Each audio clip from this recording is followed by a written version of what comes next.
What happens when a CEO goes undercover at his own company and gets shut out? Harold Kingston had built his financial empire from nothing, no silver spoon, no shortcuts, just decades of grit, strategy, and an unwavering commitment to doing things the right way. He had started as a college student with a dream and a pocket full of rejection letters, pushing through doors that weren't meant to open for men like him. Now his name sat on the letterhead of one of the fastest growing banks in the country. His decisions shaped the lives of thousands, customers, employees, shareholders, but lately something had been gnawing at him. He had always prided himself on running a business built on integrity, yet in the past few months murmurs had reached his ears, complaints subtle at first, then louder, stories of customers being dismissed, ignored, subtly pushed away. It didn't sit right with him. Harold didn't rely on second-hand reports. He never had. If something needed to be understood, he needed to see it with his own eyes, and so the plan took root. No warning, no assistants, no cameras, just him. He walked into his closet that morning and ignored the racks of designer suits, the silk ties, the polished leather shoes. Instead, he pulled out an old navy polo and a pair of jeans, plain, nothing that screamed money or influence. His Rolex stayed on the nightstand. He slipped into a pair of sneakers, ones with slightly worn soles.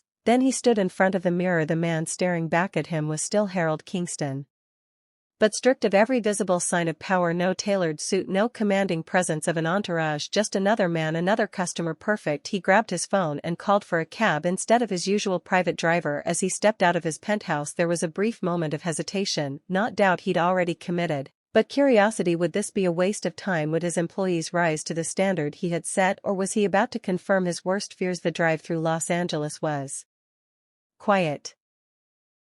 Outside, the city moved at its usual restless pace, businessmen checking their watches, tourists taking pictures, street vendors setting up for the afternoon rush. But inside the cab, Harold was running through the possibilities. Maybe the complaints were exaggerated, maybe it was just a few isolated incidents, but maybe it wasn't. His driver pulled up to the curb in front of one of his branches, a sleek modern space nestled between a high-end coffee shop and an insurance office, the kind of bank that was designed to feel approachable yet professional. Harold paid the driver and stepped out, a deep breath, one step forward then another. And the moment he pushed through those glass doors, the truth hit him faster than he was prepared for. Harold pushed open the glass door and stepped inside. The scent of freshly printed receipts and faint traces of cleaning solution lingered in the air. The bank wasn't packed, just a handful of customers scattered throughout, some seated, some standing in line. The walls were lined with posters promoting investment plans, mortgage offers, and financial services. He took a few steps forward and paused. Not a single employee acknowledged him at first. He thought he was imagining it. He glanced over at the receptionist, a middle-aged woman with reading glasses perched on her nose, tapping away at her keyboard. He waited for her to look up and nod, a smile, a "Can I help you?" something, nothing. Then a man in a tailored suit walked in behind him. The receptionist's demeanor changed. Instantly she straightened, smiled, and greeted him with a warm "Good morning, sir. How can we assist you today?" Harold watched as the man was directed to a teller. Almost immediately he clenched his jaw but forced himself to stay calm. Maybe it was a fluke, maybe she was just distracted. So he stepped up to the counter where a young teller was finishing up with a customer. He waited his turn, hands in his pockets, glancing at the others in line. A well-dressed couple at the next window was receiving full attention, smiles, nods, detailed explanations about their transaction. Then it was his turn. The teller, a woman in her late 20s with perfectly curled hair, barely glanced at him. "What do you need?" Her voice was flat, disinterested. Harold gave her a polite smile. "I'd like to open a new high-value account." She sighed, as if he had just asked her to do something unbearable. "You need an appointment for that," she said. Harold frowned. "I checked your website before coming. It said walk-ins are welcome for new accounts." She barely looked up. "Yeah. Well, not for those kinds of accounts." He glanced over at another customer at the next counter, another man in business attire. The teller there was walking him through account options with patience, handing him brochures, offering coffee. Harold turned back to his teller. "So just to be clear, if I looked different, dressed different, you'd be treating me differently right now?" She blinked, her expression tightening. "That's not what I said." Harold tilted his head. "But it's what you're doing." She exhaled sharply, clearly irritated. "Look, sir, maybe another branch would be a better fit for what you're looking for." His fingers curled into his palms, but he wasn't done testing just how deep this went. Harold could feel the heat rising in his chest, but he wasn't here to lash out. He was here to see, to understand. So he took a breath and played along. "All right," he said, keeping his voice calm. "Maybe I just need some information first. Can you tell me about your business account?"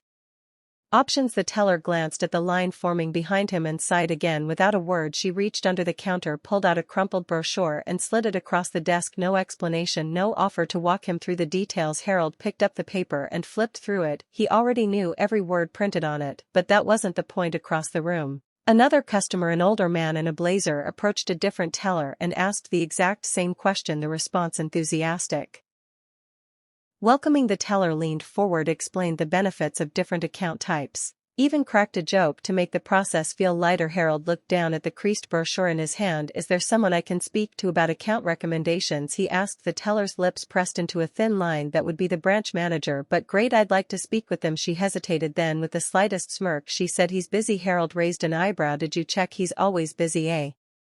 Pause, then without another word she turned to the next person in line, effectively dismissing him. Harold stepped back for a moment. He just stood there. It wasn't just bad service, it was intentional. He glanced around the bank, watching the way other customers were treated. The ones who looked like they belonged were met with courtesy, efficiency, patience. And then there was him, unnoticed, unwelcome, unimportant. But he wasn't leaving, not yet, because now it was time to make himself heard. Harold wasn't the kind of man who needed to raise his voice to command attention. His presence alone had built an empire, but right now, stripped of his usual image, he was seeing a reality he couldn't ignore. He walked past the teller without another word and made his way toward the glass-paneled office at the back of the branch. The manager's door was slightly ajar, and through it Harold could see a man in a tailored gray suit sipping coffee, scrolling through his phone. Busy. Harold knocked lightly on the frame. The manager barely glanced up. Can I help you? Yes, I was told I need an appointment to open a high-value account, but I just watched 2 other customers get full service with no issues. The manager finally looked up.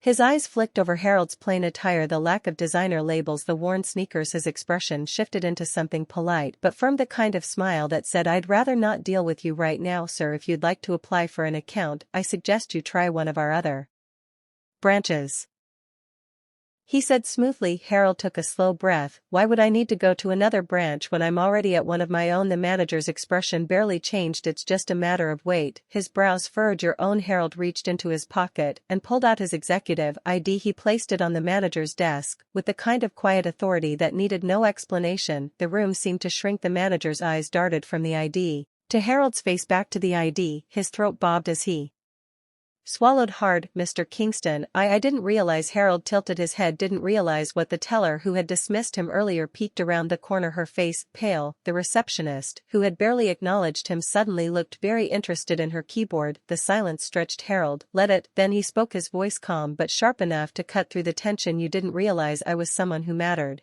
The manager opened his mouth, but nothing came out. Harold leaned in slightly, his gaze unwavering. Tell me, if I hadn't revealed who I was, how would this have ended? Would you have called security, escorted me out, let me walk away thinking I wasn't good enough for my own institution? The manager stammered, of course not, sir. Harold straightened. But you already did. The weight of his words settled in the air, like a storm about to break, and now every single person in that branch was waiting to see what he would do next. Harold stood there, letting the weight of the moment sink in. The room was thick with discomfort. No one dared to speak, as if hoping this would all somehow blow over, but it wouldn't. Not this time. The manager's face was still frozen in shock, but Harold saw the flicker of panic beneath it. The teller who had dismissed him earlier stood near the counter, her arms crossed tightly over her chest, avoiding eye contact. Harold picked up his executive ID and slipped it back into his pocket. Then, in the same calm, steady voice, he asked, how many other customers have you turned away like this? Silence. His eyes scanned the room. How many people have walked in here needing assistance and were made to feel small, dismissed, told to take their business elsewhere? The manager cleared his throat, his voice barely above a whisper. Sir, I assure you that's not how we operate. Harold let out a short, humorless laugh. I just watched it happen to me.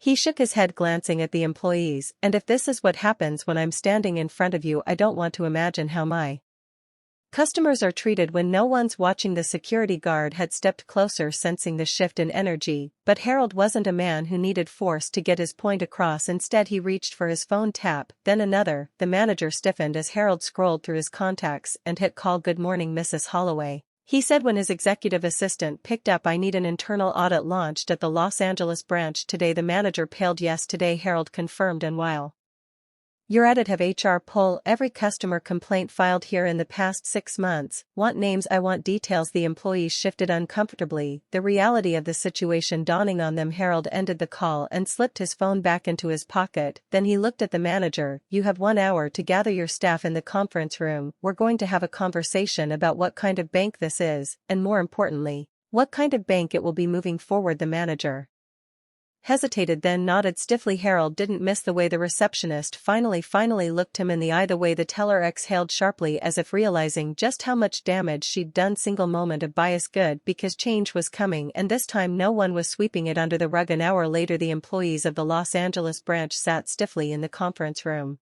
the air thick with unease. Harold Kingston stood at the head of the long table, hands resting on the polished wood. He wasn't here to yell, he wasn't here to fire people on the spot, but he was here to make sure they understood the weight of what had just happened. He let the silence stretch before speaking. I built this institution from nothing. His voice was steady, controlled, not because I was handed an opportunity, not because doors were held open for me. I built it because I had to fight for it. I know what it's like to be dismissed, to be overlooked, to be made to feel like you don't belong, and the fact that it's happening inside my own bank. He shook his head. I will not tolerate it. Some of the staff avoided his gaze. The manager cleared his throat, but wisely stayed silent. Harold continued, I walked into this branch today as an ordinary customer. I didn't throw my name around. I didn't expect special treatment, but what I did expect, what any customer should expect, was basic respect. He paused, letting his words sink in. What I got instead was excuses, dismissiveness, barriers thrown in my way for no reason other than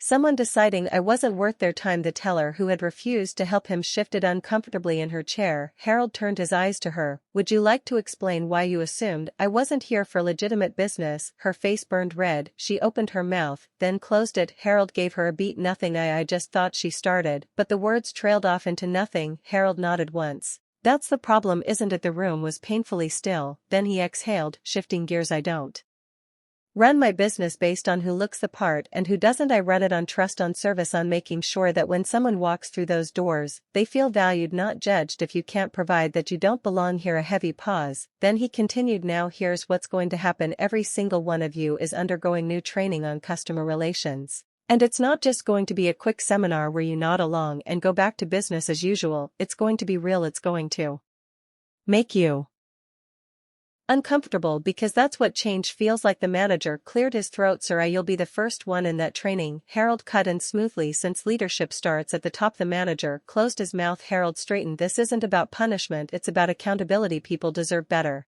and from now on that's exactly what they're going to get. He glanced around the room, taking in every nervous, guilty, and contemplative expression. Then he picked up his phone and sent out one final message, a direct email to every branch, a statement, a promise, a warning, because from this moment forward, no one would walk into one of his banks and feel like they didn't belong. Not on his watch. Some lessons hit hard, but the hardest ones, those are the ones that change everything. What would you have done in Harold's position? Drop your thoughts in the comments below, and if you believe respect should never be a privilege but a standard, hit that subscribe button, because stories like this, they need to be heard.